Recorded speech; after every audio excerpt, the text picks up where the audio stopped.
Today's Toy Spot, we're having a look at the DC Collectibles DC Comics Supervillains Bizarro.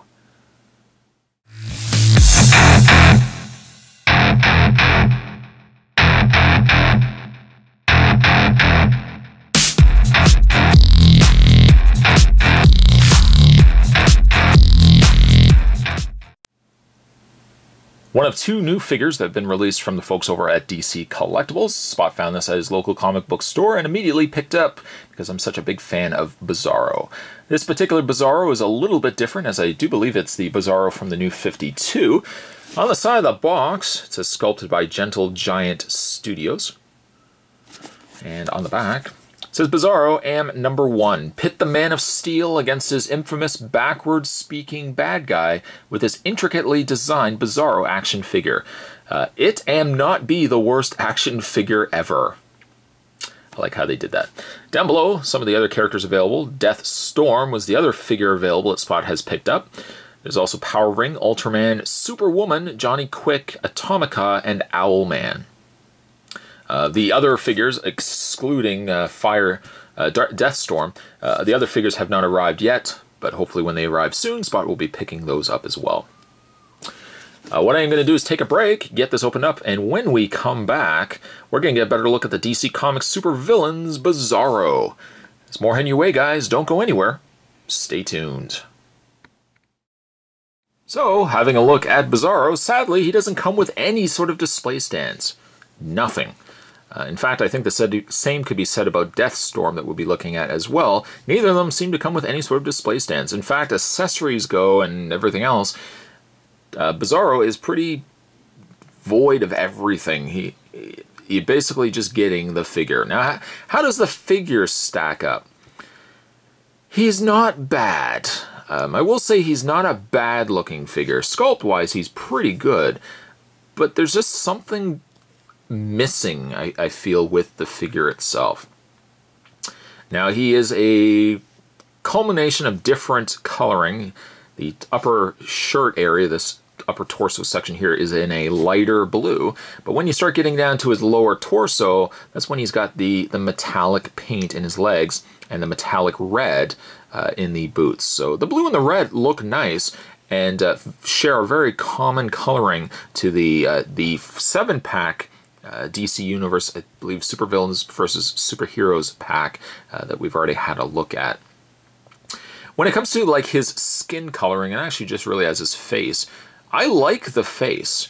In fact, for Bizarros, it's one of the nicer looking Bizarro sculpts. I like the design of him in the fact that he doesn't have the hair on the sides. He's kind of got this shaved head, spiky hair look to him.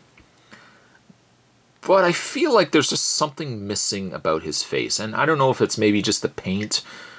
Like the paint could have been a little bit more. Like I wouldn't want to think that they would add all this extra paint to the skin to bring out all these details, because you would probably start losing a lot of this in the face.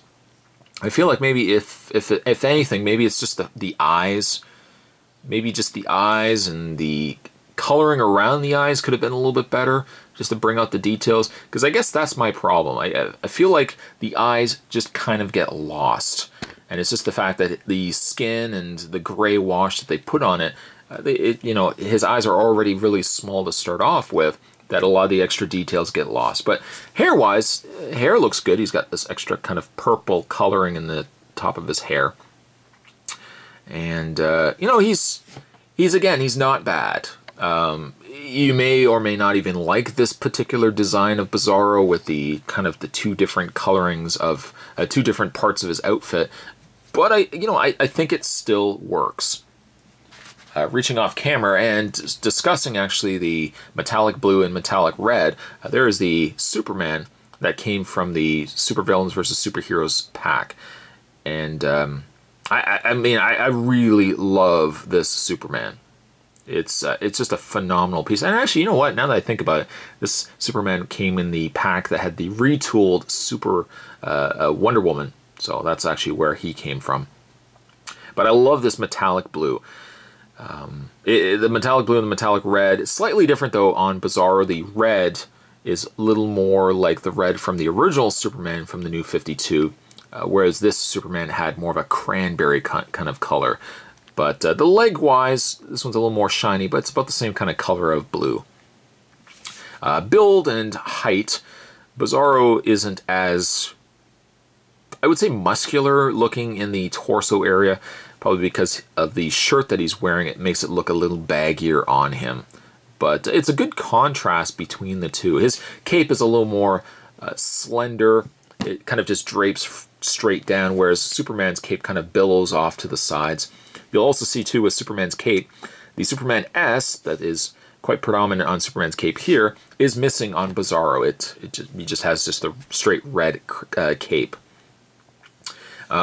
Getting the figure out of packaging, and as it unfortunately went, getting him in the comic book store where I got him, this figure was way past $25. So an ongoing problem that I have, and I'm not going to relegate this review and bog it down by talking about the pricing of figures. You guys all know by now my feelings of it. But, you know, it's a good looking figure. I don't know if I would pay $25 and up for it, but, you know, he's not bad. But out of packaging, what I was going to say, though, was his head was off. His head, taking him out of packaging, the head came completely off. And I noticed that a lot of the figure relies on clear pegs, especially when you start turning the leg. If you turn it too much, the leg does pop off. It's not broken.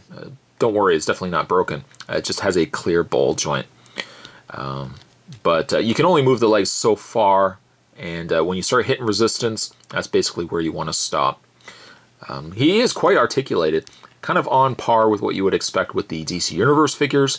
You're getting now with the DC Collectible figures as well. The articulation on Bizarro, well, he does have his head moves up and down, left and right via that ball joint I was telling you guys about. And I mean, you can get quite a bit of movement out of him. Again, you can kind of have his head looking up, looking down. His shoulders are on hinge and socket joints. So they do rotate forward, rotate back. He does have a swivel in the bicep. He has only a single bend in the elbow. He has a swivel in the hand. And really, I thought it was going to be a pivot. Actually, there is a pivot point right there. It's just really tight, but it does bend back and forth as well. As it goes for this torso, he has the upper torso crunch, which is extremely stiff, but it does bend back and forth. He doesn't seem to have any swivel in the waist, likely due to the way that this section right here has been sculpted. As I've already mentioned, the legs go forward, not really by a lot. They do go back, kind of really stops at his Bizarro behind there. He does have a double bend at the knee, and he has a pivot and bend in the foot. Really a lot of movement in the foot, both up and down and left and right. You know, it's a good figure. To take nothing away from the figure, I feel like the paint could be a little bit better in the face, but as a whole, it's a good looking figure. It's just a shame, though, that he's going for as much as he is, as it again tends to be with DC collectible figures as of late. Would I recommend him? You know what? I really would. While you have Bizarro and you certainly have Superman, the two of them really go hand in hand, and seeing Bizarro in this outfit that he has, it's a good contrast versus the Man of Steel. For that reason, I'm going to give Bizarro here, I'm going to give him an 8. Today's Toy Spot, we're having a look at the DC Collectibles DC Supervillains Bizarro. Stay tuned, guys. Spot's going to have more Toy Spots heading your way. The review of Deathstorm will also be heading your way. Thanks for watching. See you next time.